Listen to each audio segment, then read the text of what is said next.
I'm Kevin Oeste here at the 2018 PRI Show in Indianapolis, and the PRI Show stands for Professional Racing Industry. And if you know anything about racing or going fast, you know about the GM and Chevrolet LS engine platform. And today, we are joined by some people that are definitely in the forefront of LS engines, their technology, their implication in racing. And I thought it'd be fun to get these guys together and chat a little bit about the current state of LS racing and maybe where this is going. So joining me now, starting on the far end of our stage, is Rocko Parker from General Motors, Bill Martens also from GM. We have Billy Godbold from Comp Cams, Bill Trovato from BTR Performance, and Judd Massingill from the School of Automotive Machinists. And our presentation today is brought to us by Comp Cams, and we're going to talk a little bit about these engines with each one of these gentlemen. And I think maybe we should start on the far end with Rocko, because your company is responsible for this engine to start with. I'm not sure that, I'm sure in this room, but the general public might not be aware that there is a circle track version of that LS engine that is commercially available. So tell us about what somebody can buy kind of off the shelf to get started. We do have what we call a CT525. It's rated at 525 horsepower. It's also a sealed engine, so that in theory you can't tamper, you can't modify it. It makes the racing more even because everybody should have the same power. It's a carbureted setup with a circle track oil pan already attached to it. Ready to go racing with it. Now, that being a sealed engine, is it built to a certain spec for a certain class of racing? Bill answer. He sells it for us. So first of all, the engine is an LS3 derivative. Gotcha. So it starts with a production, architecture of an LS3, and it does meet a certain spec. With we've prided ourselves for the last 16 years with circle track engines in being consistent. So this is not about the normal horsepower race. This is more about consistency and durability. So with that being in mind, we don't change the recipe. And we developed with Rocko's group, developed the components, did the durability testing. Mainly it's a camshaft issue as far as making power. The LS architecture is great for responding because of the great cylinder heads. It's great to responding to cam changes. So we upgraded the camshaft a bit, and we're at 525 plus ish. We're always trying to under promise and over deliver, but you'll see that engine come out of the crate usually around 530, 532 if you're putting it on the dyno. But as you know, there's a lot of variables with fuel, barometric pressure. There's a lot of variables, but by and large, it's going to be between 525 and 532 consistently. So with that in mind, we make each one the same. And if the engine is now being used in modifieds, it's being used in late models, and really interesting, the last year we're seeing more adaptations to wing sprint cars with that engine, which is actually an area we never really envisioned happening, and that's working out very well. Tell us about the parts used in the engine. Well, as I mentioned, and I'll let Rocko, as an engineer, he can quote part by part, but it is a production base to keep the economy in the program. We're not using high-end, if you will, ultimate parts. We're not trying to make 1,000 horsepower.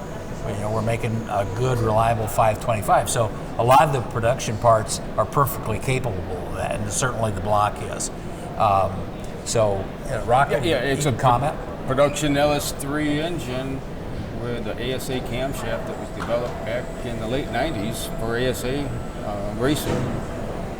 Got a single plane carbureted intake on it, really quite simple, and then you're taking a 430 horsepower engine and it makes it 525 to 530. It's very interesting. Now, if you can, tell us a little bit about kind of where the performance division falls into the grand scheme of things, because a lot of people look at Chevrolet and General Motors as an OE level car company that's making cars for daily use. My unofficial observation is that you guys have some fantastic engines that you just can really go fast. So was that kind of the impetus to say, let's expand it? Because it seems like you're always expanding the performance catalog and the performance side of things, primarily because it seems like you just have the goods.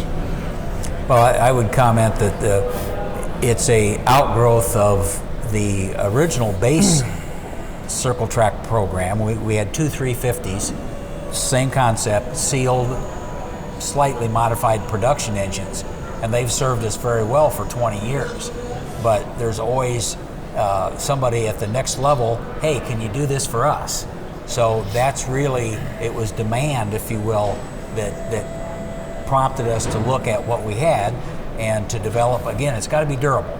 We're not going to do something that's, you know, just a one-off and it has to be refreshed all the time.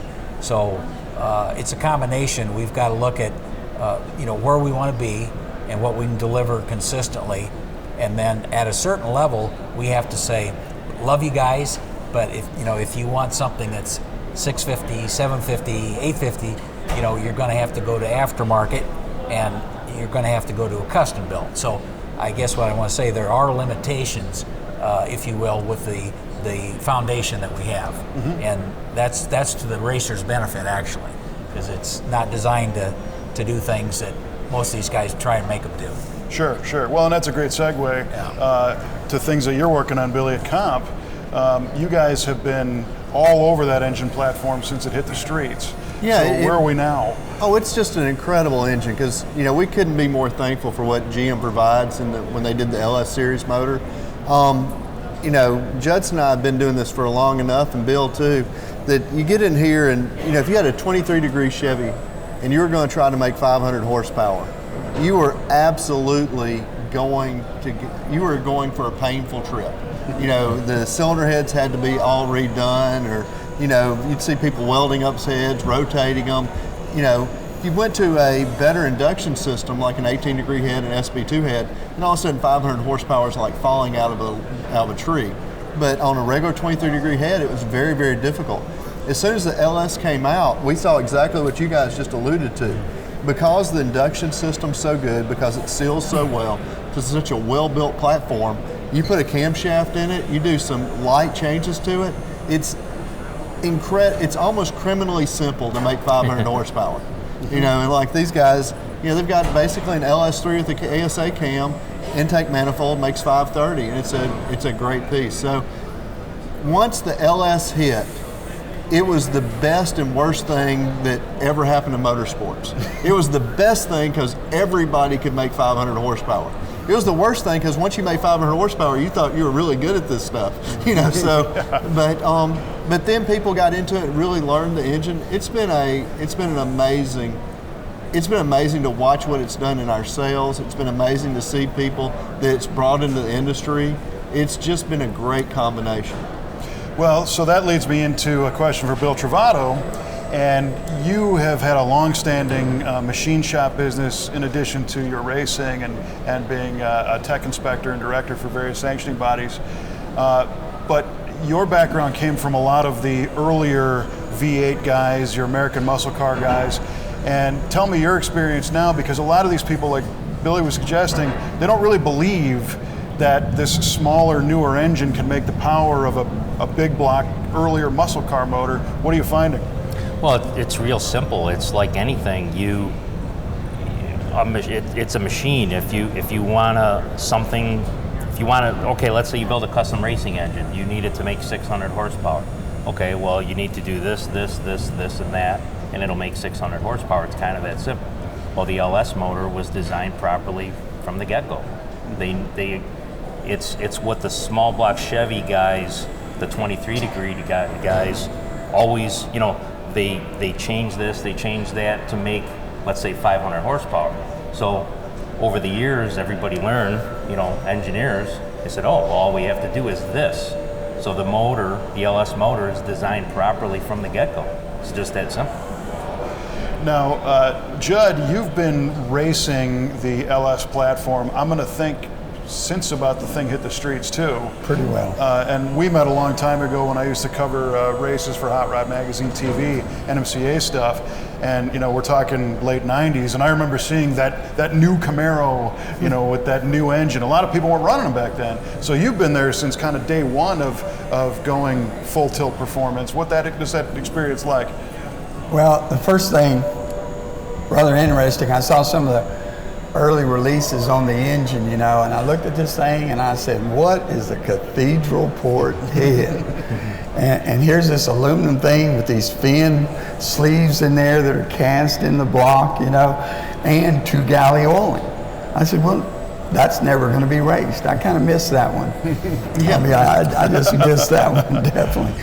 But anyway, we right off the bat, at the school, we had someone come in there and we chassis dynoed this thing, and I'll just say that the Chevrolet numbers, A bit conservative? yeah, just a bit.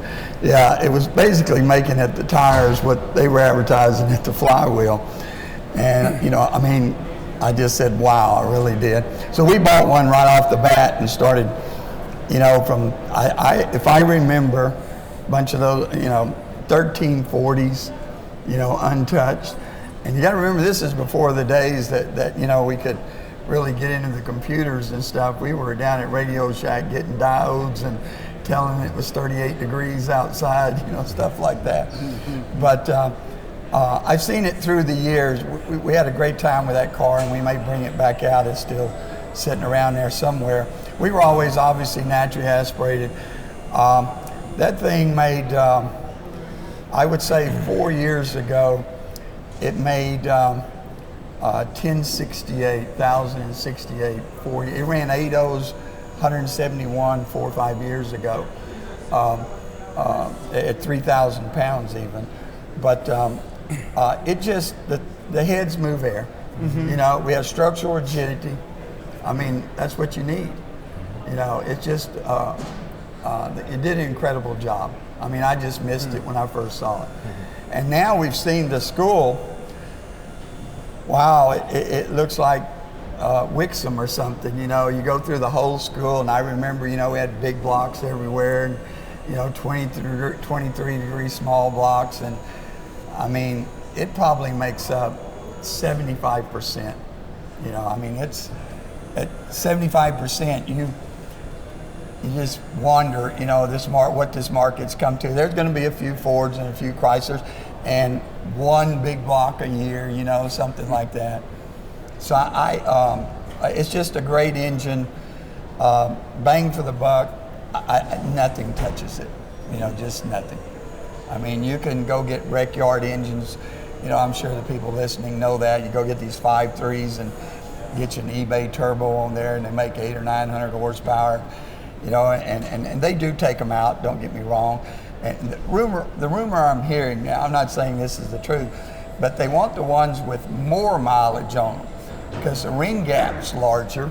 Now have to take them apart. Yeah, in other words, and then when they put all the boost on it, they don't butt the rings. I'm not telling you, but it makes some sense, Sure, yeah. But yeah, it's just a wonderful thing to work on. And we were talking about it the other day, myself and someone, I don't remember who. Think about the rebuilds on these things, that just physically, as an engine builder, you have to look at these things. And the time to freshen one of these engines, we're reusing, timing cover. There's no scraping this, scraping that, and everything. Now, I will say this, on nearly everything we do, we do cut the manifold, take the O-rings off, and put gaskets on it just to insulate the manifold from the heads. We don't like that heat going up there. But just an incredible flat platform to work with. Now, especially your experience and with all you guys, when it comes to a limitation of this engine, if somebody's going to either go with a full tilt race engine or pluck something out of a used, pickup truck, what are we having them look out for? I know some of the earlier ones, there was the O-ring around the oil pickup tube was drying out and causing kind of an effect like sucking through a straw where maybe the top end would tick a little bit, but I don't think that was really a huge detriment. It was just a wear item. And a lot of the good people knew that and just pull the pan off, put a new O-ring on it, and that was it. Yeah, they're just really foolproof. You can, I mean, you set normal bearing clearances on the thing and torque plate on them. Some people, because you know the depth where the fasteners are, say you don't need it. That's not true at all. You need to torque plate home the thing, you know, and get Billy to get a cam, and you know, the heads just move air. I mean, and not only that, I mean, with modifications, they move more air. You know, I mean, we're looking at heads, you know, that years ago, you know, they were 380 CFM, and at the time you had NASCAR heads that were less than that. You know, so it's easy to make power. You know, you need heads that move air, block rigidity, and an oiling system, and that's really it. There's no magic to it. What was your experience, Bill Trovato, as you got into the LS platform? You kind of jumped in with both feet and decided to build an engine, go racing, and build engines for other people. What was your learning curve like? God, you know, like Judd says, you know, the platform is there. You know, there wasn't a whole lot of modifications or crazy things that you had to do.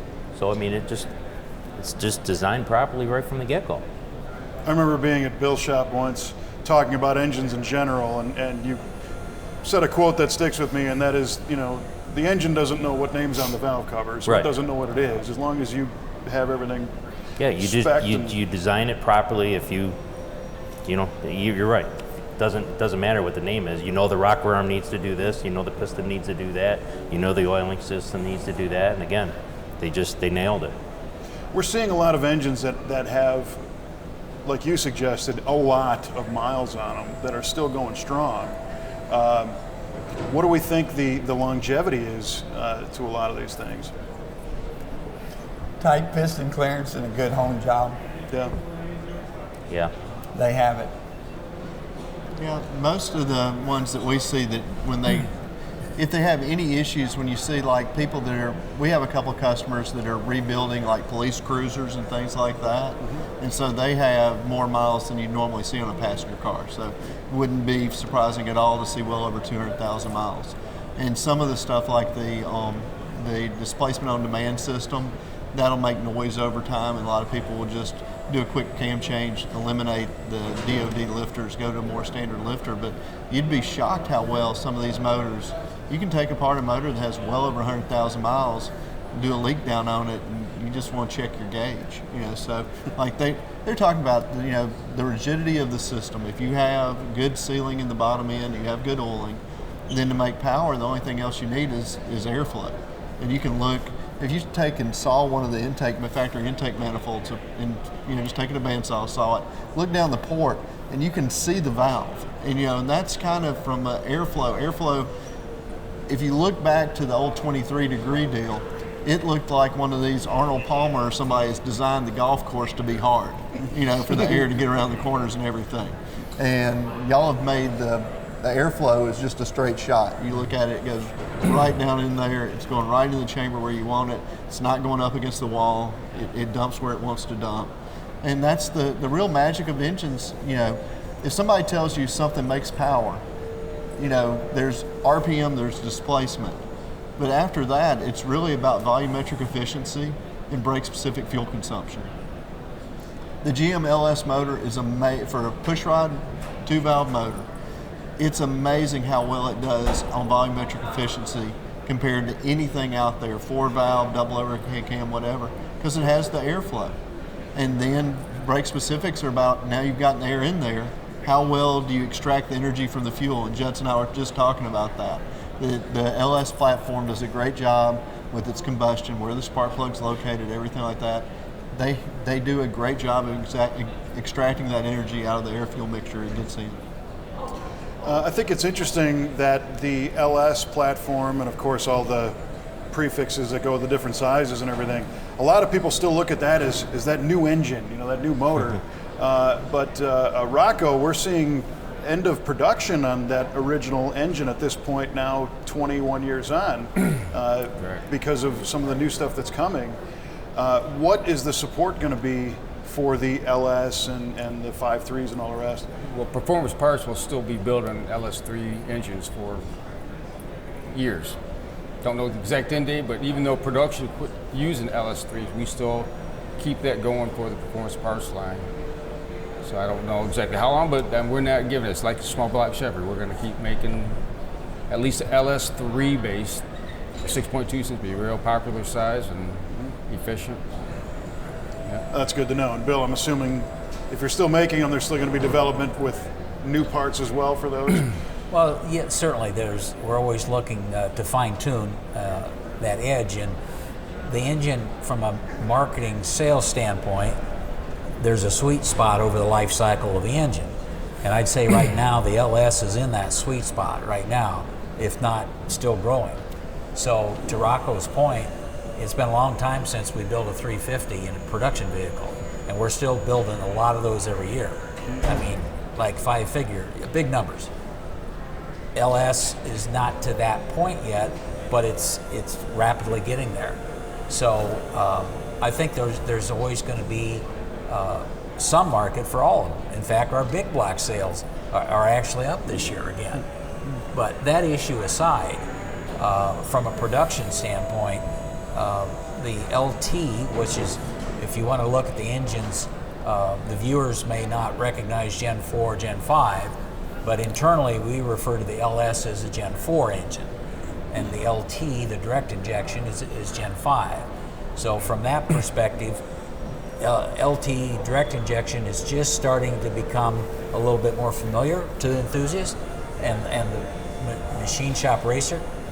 So I look for, personally, I would forecast that we've got at least a decade of growth in LS before there's a conversion, a wholesale conversion to LT. That's my unscientific forecast. Interesting. Yeah, the LTs right now, I think they're in the street performance market. They're very hot. People think they're cool. I think there's a lot of builders out there that are letting other people test the water and see what they can do. I know our own shop, we've done an LT4 conversion in a 69 Camaro, and that car is ridiculous because it had a pulley and a tune and some valve springs and injectors in it. And it was like, what's the big deal? You put your foot down and then you know the big deal. So it's so controllable when you're just putzing around, but when you really want to make power, it's there. I guess, Billy G, not to sound like a silly question, but is there ever a point where you guys are running out of ideas for new things and new development for these engines? No, it's kind of neat because every time one little thing comes out there, it changes the whole deal of it. Like a new valve spring or a new rocker arm, a new push rod, a new lifter, a new cam core size, a new cylinder head for an aftermarket cylinder head. Every time something else happens, it lets us do things a little bit better. And all the time, because we're involved in so many different aspects of motorsports, we may learn something in a NASCAR deal that we can apply to a street car. We released some cams this year, call them like a low shock technology camshaft, and it's basically built off of something that we did with some of the GM NASCAR teams. So we get to work with a lot of those guys, and they were kind of taking up some slack and then pushing in harder after they got all the valve train compression, had less deflection, less valve spring surge, lasted longer. So then once you're not upsetting the spring as much, then you can close the valve quicker. And you think about it, on these motors at high RPM, they're moving a lot of air past TDC. So they're even moving a lot of air at bottom dead center. So the piston's coming up and there's enough air momentum to keep working against it. So if we can maximize that lift on the backside, and then as soon as air stops coming in the chamber and starts going back to the manifold, can close that valve as quickly as possible, that can lead to more torque and more horsepower. So we learned something on the opening side that lets us do more on the closing side, which gives us more performance. So I don't think that, I mean clearly, if Comp ever stops coming up with new ideas, they're going to fire me. So I am 100% into it, but every time something else comes out, and we've had just a ball with this LS motor. We did a little video series with a partner with a friend of mine where we, from EFI University, we're doing a 1-inch lift LS motor to 11,000 RPM. And it was kind of one of these things that, I guess you could edit, hold my beer, watch this out. Right. It's like NHRA came out with that 10.5 rev limit for pro stock. like, oh, if you go across 10.5, kind of like Christopher Columbus, if you go past 10.5, you fall off the edge of the world. Yeah. And we're going, oh, watch this. We'll make this is going to be easy. That's always a bad thing. 2 years later, we actually came up with it. It went, I think we did like almost 100 passes to 11,000 RPM without changing valve springs. And it's all LS-based architecture. So without, the engine, it's like these guys have said, the engine has an architecture that gives itself to performance like nothing production-based that we've had before. And to touch on something they said before, I mean, Judson mentioned this, was talking about how easy it is to make power. If you have a power goal and a budget goal, it's always going to be easier. It's almost always easiest to get that with the LS. Because if you want to make 500 horsepower, almost any LS is just a cam change, except for maybe the 4.8, but just about anything. You can do a cam change and get really close to 500 horsepower. If you want to make 800 horsepower, we're doing some turbo testing on our dyno, and it doesn't take a very expensive turbo kit to all of a sudden take a fairly inexpensive motor and make 800 horsepower. You want to make 2,000 horsepower? There's guys running, you've got Hutter Performance out there with one of their LS's it's a competitive pro mod system that they have at Hutter Performance. I mean, and you guys, I don't know if our listeners know, but to run a pro mod car, you need to be north of 3,000 horsepower to be competitive. They've got a competitive LS-based pro mod out there. So it's an amazing engine. That's kind of what my next question was going to be. So we're all pretty familiar about the really high street power numbers that you can get for daily drivers and trucks and some of the lower class of racing. But when we start getting up into the big Hemi head stuff and the top fuel and all that, where do we think the direction is or the ceiling for the LS platform? I'll put it to you. Wow. Hutter's Pro Mod deal is impressive. There's no doubt. It's a 400 or 500 bore spacing, so I don't know if you get totally. Right. It's pushing it. So that gives a little more room for bolts than the factory has in there. Yeah. But after a while, if you start putting using nitro as part of your power adder package, right? It's just pretty good. Just we need a Hemi head. Mm-hmm. Forget you can put it on whatever you want, but just get a Hemi and no quench and everything's good. Yeah, there you go. Bill, what was it like to start racing that engine platform from a behind the wheel standpoint? Oh God, I guess it doesn't really, you don't know what's in the bay when you're looking out the windshield, but it's just a reliable engine, other than, I live in the world of nitrous oxide and hurting parts, so with me destroying stuff like that, in its pistons, you may damage a piston, you may, detonation is a normal thing, and, the thing just doesn't care, it stays together. And that's kind of intentional destruction. It's not intentional by any means. You know that's a byproduct of. It's a byproduct. It's just the way it works. Right, but it's not like I've destroyed blocks or hurt crankshafts or the valve train's stable. It's can't say anything bad really. The only thing I think they missed on that motor was the bore spacing. I just wish it wasn't 400. Other than that, I think it's. But if it was 4,500, you'd want 4,600. Well, there you go. Now your cylinder walls would still be thin, right? Yeah, right. Yeah, exactly. And then what? Sonny had the 5,300. And it's like, oh, okay. Well, if I had that 5,400, So yes, I think it's the Mr. Brownstone of engine configuration. Right. That much. How much? What do you want? About 100 thousandths more. Every time. Yeah. So the days of the 1,000 cube LS platform are probably still out there. So when we're looking at kind of what the future brings, and Bill was talking about the LT platform, that has a whole new fuel system with the direct injection. Are we seeing people running that in race cars going forward, or are we just using parts of that LT with more traditional fuel systems?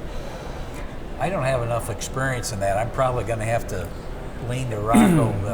Rocko's embedded in our racing group, so they they have a little bit more of a window into that than I do. We've done a few for the CoPro program. We've done 2 directed injected engines. Don't seem to be nearly as popular as the port fuel yet. I don't know if people are just a little scared of the direct injected, but it is a little harder. We talked earlier about making power. You do cam swaps, and you don't really see as much power change on those. The factory did a really nice job of designing that LT5 or the Gen 5 LT1s, LT4s, but we're not doing much on the race program. Well, we got GT4 car that we're supporting, but that's still in the 500 horsepower range. We're not getting real crazy yet on power.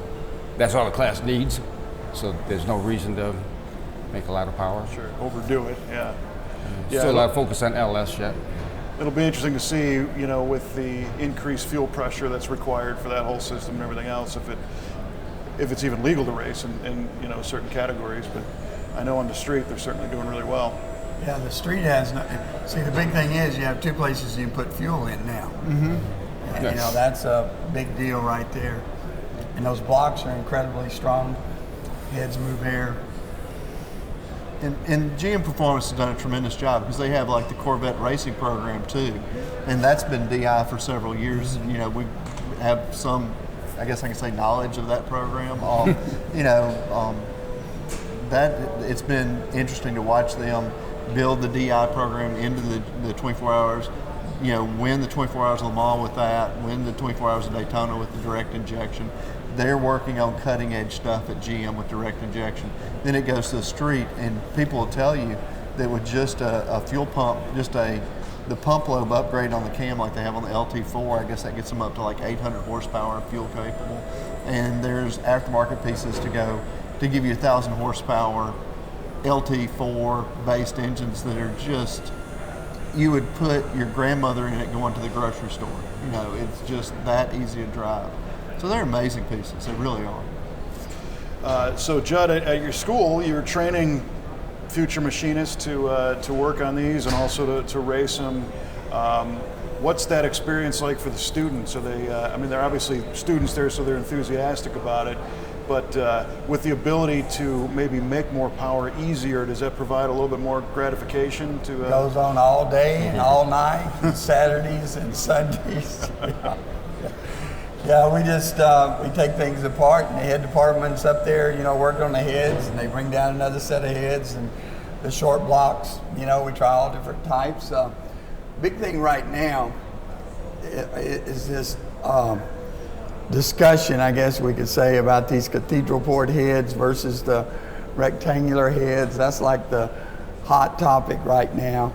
And I'm not saying we know it all, but don't get me wrong, the cathedral port heads will make more power than you can ever imagine, but I have not seen them make more power than rectangular heads. That's all I can say. Agreed. And I've heard, you know, we're pulling the turbo quicker and we're doing that. Maybe so, I don't know. But just numbers on the dyno, I have not seen it. Interesting. But the students on a budget, run a CNC program through those cathedral port heads, and you make 600 blindfolded. Yeah. Wow. You can take 5.3 heads off a Tahoe. You know, we've developed a port, run it through the CNC machine, put it on a 400-inch short block, right? And you have a 9-second Gen 4 Camaro. You know, I mean, that's just done. And that's when I didn't think I'd ever live long enough to see something like that. Yeah, right. Especially now the parts choice is already made. It's kind of a recipe. Here you go. Just do it. Yeah.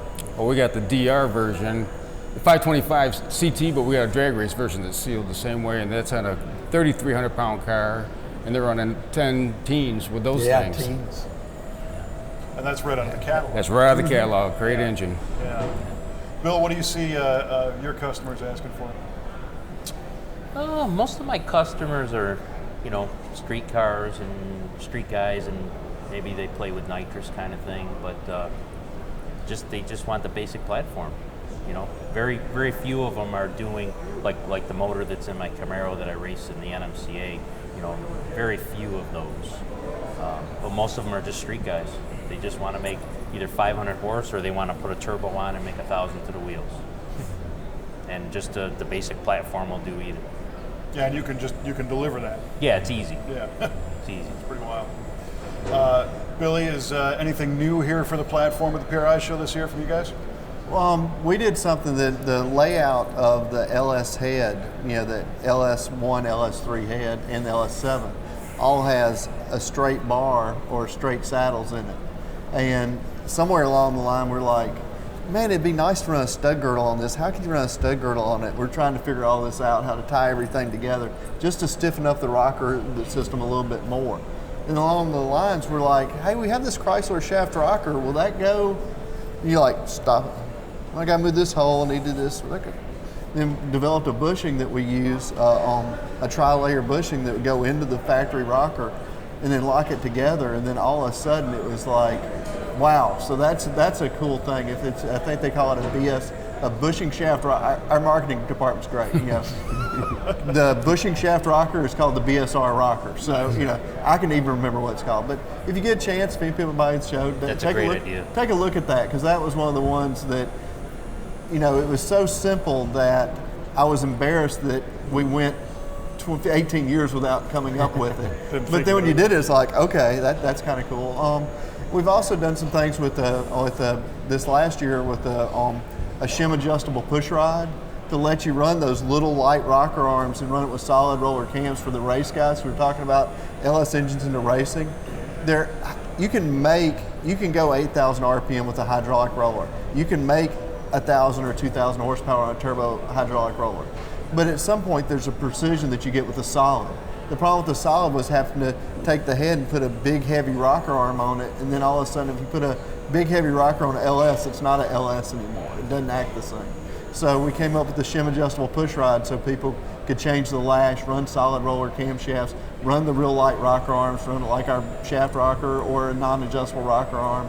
There's just stuff like that. So yeah, I think there'll be a tremendous amount. I think there's probably 100 engineers in our industry that wake up every morning, go to work, and try to figure out a way to make this LS platform just that much better. It's a pretty amazing thought. Bill, how about you guys from Chevrolet Performance? Anything new here at PRI for the platform? Definitely a new catalog. Well, yeah, for the nice prop, huh? Yeah. The short answer is nothing for the Gen 4 at this show. Beings is that we try and piggyback on production. The bar has been raised with our LT5, and I know we're talking about LS, but to answer your question, we introduced the LT5 as a crate engine at SEMA just a short few weeks ago, and the catalog isn't even out, and we've sold half of our first year's projected inventory. Wow. So it's a great value, big blower, 755 in a crate, and it's got a 2-year warranty. What more do you want? Yeah. So that's going very well. And as far as the LS or the Gen 4, we're working on some circle track upgrades that you'll hear more about in the first quarter. So we're not banning that, and the circle track business has been a growing part of our portfolio, and you can look for further things to come there. So we're not quite ready to put that out there, but not a radical change. But again, we try and bring a durable, economical product to the racer, because we need more of these guys out here, to stay in the sport, and that's really what it's all about. So we don't try and make big horsepower. We make durable horsepower. So stay tuned on that front, and so we do have a little news coming in the first quarter. All right, well listen, gentlemen, I thank you all so much for joining us here today at the PRI show. This has been a great session, proving that platform is rock solid and only going up, which is great news for all of us who drive on the street or the track. Let's give them a round of applause for our LS panelists. I'm Kevin Oeste at PRI 2018. Thanks for watching.